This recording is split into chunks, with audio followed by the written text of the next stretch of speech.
Hare Krishna, Hare Krishna, Krishna Krishna, Hare Hare, Hare Rama, Hare Rama, Rama Rama, Hare Hare. This is Bhagavad Gita as it is. Chapter a day. Should help keep Maya away. This is chapter 13. Nature, the enjoyer, and consciousness.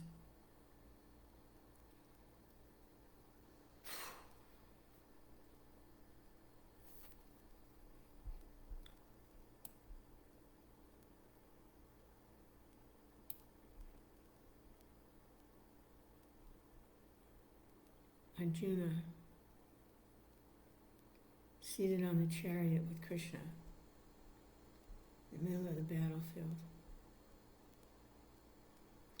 It's like the living entity and the supersoul seated within the heart.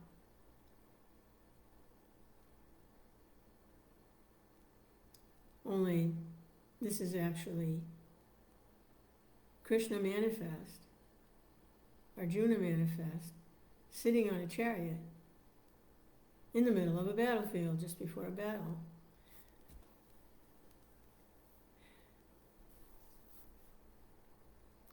So Arjuna is able to hear Krishna. It's like the awakened soul within the heart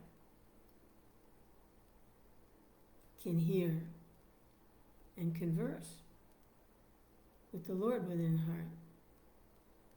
There's two in there, it's described. Two within the heart. The Lord and the living entity. So Arjuna is asking Krishna some questions because he wants to make really sure of what his course of action is. It appears to him it's being required of him to enter this battle and to kill everyone he knows. All his relatives, his teachers, everybody, except for his own immediate family. So he wants to make really sure that this is actually the course of action for him to take. It is pretty awful. So this is chapter 13, and he's asking Krishna some more questions. Arjuna said, "Oh my dear Krishna, I wish to know about Prakriti, nature, Purusha, the enjoyer, and the field, knower of the field, of knowledge, the end of knowledge." The Blessed Lord then said, "This body, O son of Kunti, is called the field. The one who knows this body is called the knower of the field. O scan of Bharat, you should understand that I am also the knower in all bodies. And to understand this body and its owner is called knowledge. That's my opinion. Now, please hear my brief description of this field of activity, how it is constituted, what its changes are, whence it is produced, who that knower of the field of activities is, and what his influences are. That knowledge of the field of activities and of the knower of activities is described by various sages in various Vedic writings, especially in Vedanta Sutra, and is presented with all reasoning as to cause and effect.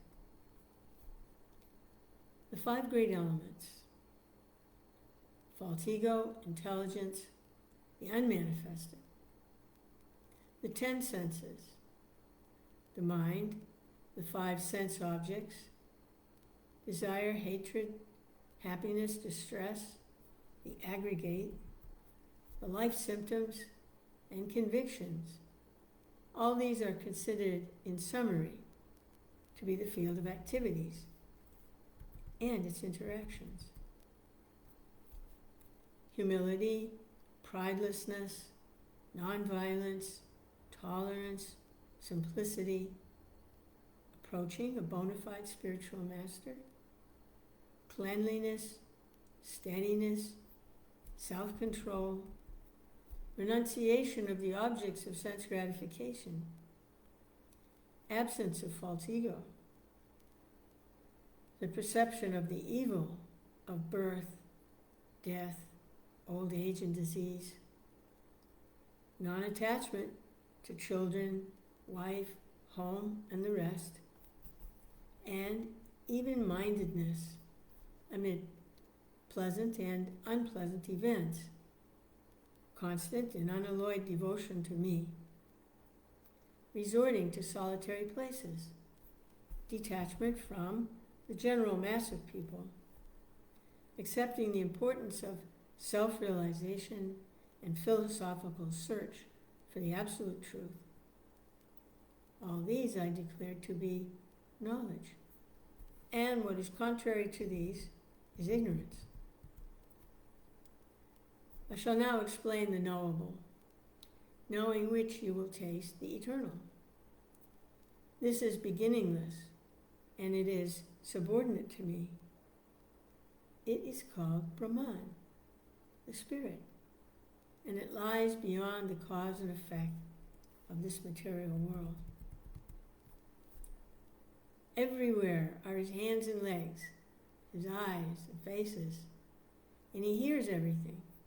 In this way, the Supersoul exists.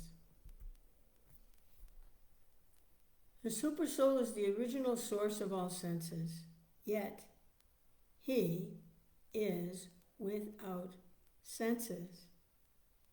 He is unattached, although he is the maintainer of all living beings. He transcends the modes of nature, and at the same time, he's the master of all modes of material nature. The Supreme Truth exists both internally and externally, in the moving and non-moving. He is beyond the power of the material senses to see or to know. Although far, far away, he's also near to all. Although the Supersoul appears to be divided, he's never divided. He is situated as one. Although he is the maintainer of every living entity, it is to be understood that he devours and develops all. He is the source of light in all luminous objects. He is beyond the darkness of matter and is unmanifested. He is knowledge. He is the object of knowledge. He's the goal of knowledge. And he's situated in everyone's heart. Thus, the field of activities, the body, knowledge, and the knowable have been summarily described by me. Only my devotees can understand this thoroughly and thus attain to my nature. Material nature and the living entities should be understood to be beginningless. Their transformations and the modes of matter are products of material nature. Nature is said to be the cause of all material activities and effects, whereas the living entity is the cause of the various sufferings and enjoyments in this world.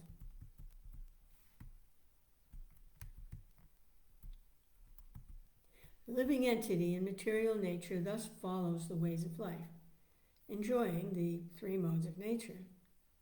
This is due to his association with that material nature. Thus he meets with good and evil amongst various species. Yet, in this body, there is another, a transcendental enjoyer, who is the Lord, the Supreme Proprietor, who exists as the overseer and permitter, and who is known as the Supersoul. One who understands this philosophy concerning material nature, the living entity, and the interaction of the modes of nature is sure to attain liberation. He will not take birth here again, regardless of his present situation.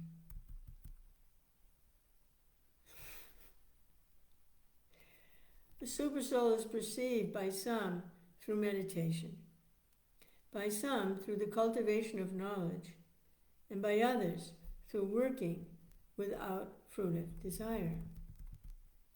Again, there are those who, although not conversant in spiritual knowledge, begin to worship the Supreme Person upon hearing about him from others. Because of their tendency to hear from authorities, they also transcend the path of birth and death. O chief of the Bhartas, whatever you see in existence, both moving and unmoving, is only the combination of the field of activities and the knower of the field. One who sees the Supersoul accompanying the individual soul in all bodies, and who understands that neither the soul nor the Supersoul is ever destroyed, actually sees. One who sees the Supersoul in every living being and equal everywhere does not degrade himself by his mind. Thus he approaches the transcendental destination. One who can see that all activities are performed by the body, which is created of material nature, and sees that the self does nothing, actually sees. When a sensible man ceases to see different identities, which are due to different material bodies, he attains to the Brahman conception. Thus he sees that beings are expanded everywhere. Those with the vision of eternity can see that the soul is transcendental, eternal, and beyond the modes of nature. Despite contact with the material body, O Arjuna, the soul neither does anything nor is entangled. The sky, due to its subtle nature, does not mix with anything, although it is all-pervading. Similarly, the soul, situated in Brahman vision, does not mix with the body, though situated in that body. O son of Bharata, as the sun alone illuminates all this universe, so does the living entity, one within the body, illuminate the entire body by consciousness. One who knowingly sees this difference between the body and the owner of the body, and can understand the process of liberation from this bondage, also attains to the supreme goal.